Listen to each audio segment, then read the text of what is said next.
While the Archbishop waited impatiently for Father Mack to appear, he tried to calm his nerves with tea and meringues.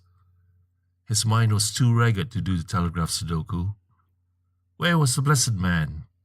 Always lurking and hovering when you wanted him gone, and never there when he was summoned. How could he know that what had kept Father Mack was a clandestine meeting with the Prime Minister? A meeting which, as the PM constantly reiterated, was not taking place. In fact, he had never met or spoken to Father Mack, as he reminded him. It was a weekly report Father Mack made, and this had been longer than usual, given that things were hotting up.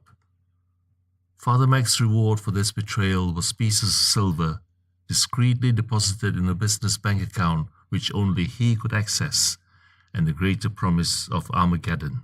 Sure, he's in a right old twist, hoovering down the meringues like there's no tomorrow. Sure sign he's in a twist all right. The PM made a cathedral of his fingers, and looked out at the somnolent procession of clouds.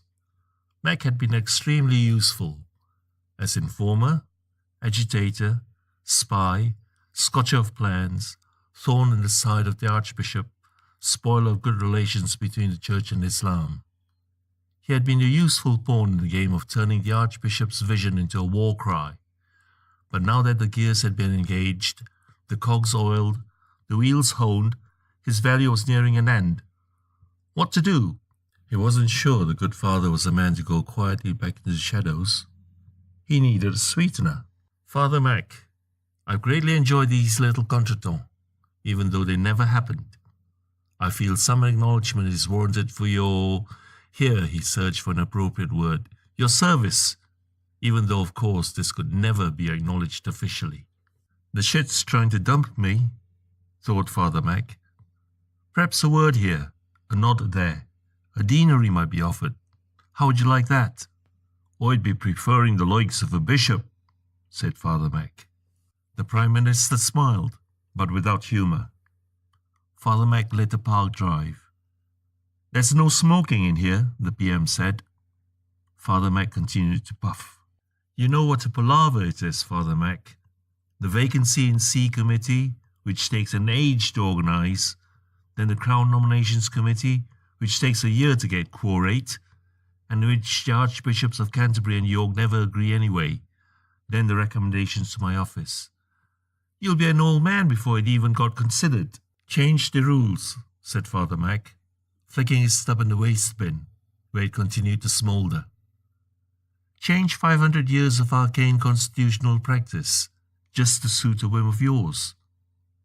The PM threw his chamomile tea into the waste bin to extinguish the small fire of cabinet papers which had now started. You've got a bloody war coming.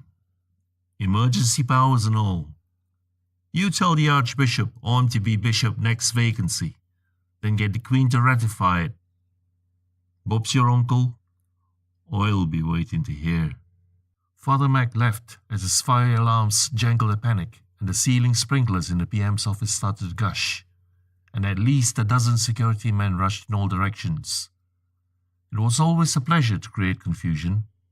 For the PM, things had changed drastically in the past 10 minutes. More permanent measures might be called for to deal with the now troublesome priest. That was a snag with politics.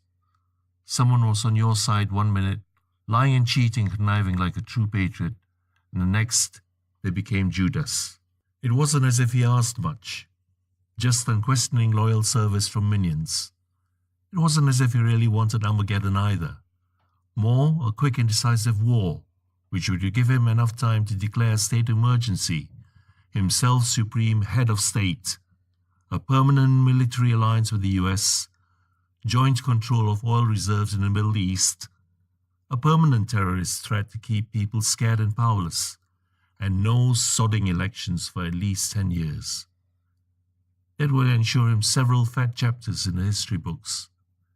He would do great things, monumental things. The exact nature and manifestation of these remained a little hazy, but first things first. Father Mack. He called head of security on his personal line. Craig? Prime Minister. Come up now. Something special.